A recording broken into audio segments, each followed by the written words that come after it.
நம சிவாய, வாழ்க வளமுடன். எல்லோரும் நலமாக இருக்கிறீங்களா? பார்த்துட்டிங்கன்னா, காந்த அலை பற்றி தகவல் கேட்டிருக்கீங்க. கண்டிப்பாக அதை நான் உங்களுக்கு சொல்கிறேன். அதாவது பார்த்துட்டிங்கன்னா, காந்த அலையிலேருந்து நம்ம எப்படி எடுத்துக்கொள்ளணும் தகவல்களை அப்படின்னு கேட்டிருக்கீங்க. சரியான தகவல் தான்.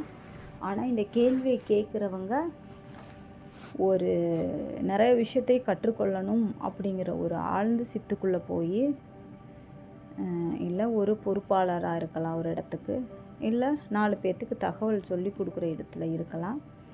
அப்படிப்பட்டவங்க தான் இந்த கேள்வி என்கிட்ட கேட்குறீங்க. கண்டிப்பாக.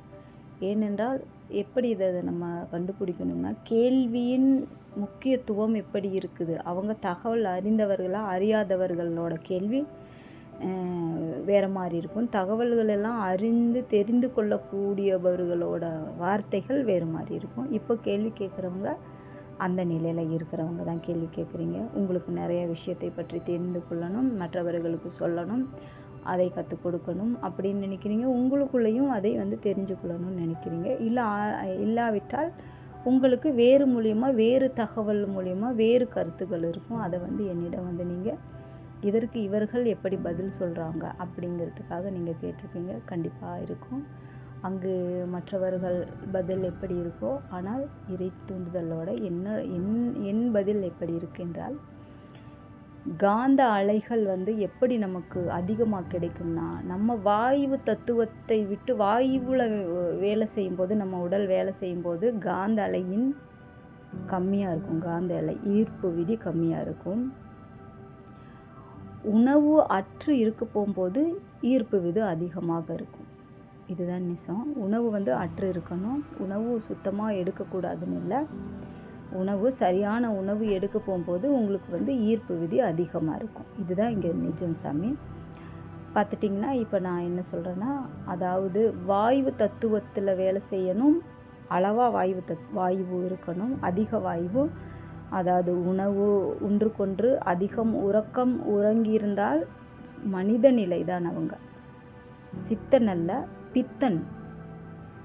உணவு இல்லாமல், சுத்த உணவு இல்லாமல் இல்லை, உணவுக்காக ஏதோ ஒரு விஷயத்தை சரியாக அதை அந்த உடல் இயங்குறதுக்கு கொடுத்துட்டு, உறக்கத்தை எதிர்பார்க்காம, உறக்கமும் சரியாக உறங்காமல் இருக்க போகும்போது தான் உங்களுக்கு காந்த அலைகள் அதிகமாக வரும். அவன் சித்தன். இதுதான் நிஜம் சாமி. அப்போ உணவு உண்ணுக்கிட்டு சித்தன் அப்படின்னு சொல்கிறது நிஜமானு கேட்டிங்கன்னா, கண்டிப்பாக நிஜம் கிடையாது. பித்தன். தலைமுடி நரைக்கக்கூடாது, உடல் எடை அதிகம் இருக்கக்கூடாது. காந்த சக்தி அப்படி உடலுக்கு தான் ஈர்ப்பு விதி அதிகமாக இருக்கும் சாமி.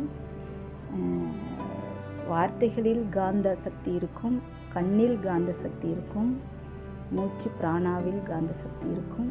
சராசரிமாக ஓடும். இது இருக்கிறவர்கள்லாம் ஒரு மிகப்பெரிய இடத்துல தான் இருப்பாங்க. அவங்க தான் இன்றைக்கி உலகத்தில் பெரிய இடத்துகளில் இருப்பாங்க. ஏன்னா அவங்க காந்த நிலை வேலை செய்கிறனால தான். அப்போ காந்த நிலை வேலை செய்யாதவர்கள் ஒன்று மட்டும் இருப்பார்கள்னால் கண்டிப்பாக ஒன்று மட்டும் தான் இருப்பார்கள். நான் சொல்கிற காந்த நிலை உலக வாழ்வியலுக்கு உண்டான காந்த நிலை.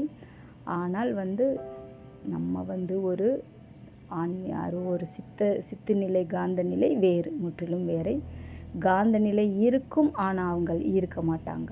அந்த காந்த நிலை தேவையில்லை அப்படிங்கிற மாதிரி வைத்துக்கொள்வார்கள். இதுவே சரியான பதில் சாமி.